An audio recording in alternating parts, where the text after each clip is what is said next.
Për 25 vjet, ai ishte muri i pathyeshëm i krishtërimit, por edhe legjendat nuk mund t'i shpëtojnë kohës.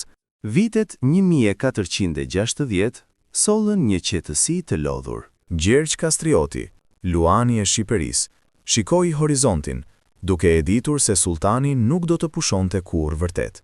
Në Stamboll, Sultan Mehmeti, pushtuesi, mbeti i fiksuar. Kundërshtimi i vogël në perëndim ishte një gjëmb në këmbë për perandorinë e tij. Mbërritën valë të reja pushtuesish, më të dëshpëruara se të fundit. Osmanët u derdhën në malin Pasus, të vendosur për të shuar flakën shqiptare.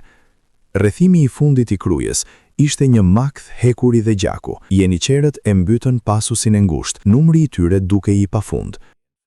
Tani, në të 60-tat, Skënderbeu nuk u fsheh pas mureve prej guri. Ai udhëhoqi nga përpara, një fantazmë e luftëtarit që dikur ishte. Në Baltë dhe Borë, Luani i vjetër u lëriti për herë të fundit.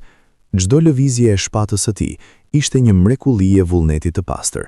Brenda mureve, mbrojtësit u thanë, ushqimi ishte i pakët, por shpirti i tyre ushqehej nga pamja e shqiponjës dykrenare, që ende fluturonte lart. Por trupi, ndryshe nga legjenda, është i vdekshëm. Në vitin 1468, komandanti i madh u tërhoq në Lezhë, i goditur jo nga një shpatë, por nga ethet. Ndërsa dielli perëndoi, më 17 janar, drita në sytë e tij më në fund u shua. Mburoja e Europës kishte rënë. Për krenaria ikonike mbeti në tryezë, një dëshmitare e heshtur e një jete me luftë të pamëshirshme. Shqipëria qau për baban e saj. Kur lajmi arriti në Stamboll, sultani nuk festoi. Ai e dinte rëndësinë e humbjes. Një luan si ky nuk do të shihet më kurrë. Me vdekjen e tij, Shqipëria përfundimisht ra, por fryma e rezistencës, që ai mbolli, nuk do të çrrënjoset kurrë. Sheku i kaluan, por emri i Skënderbeu vetëm sa u bë më i fortë.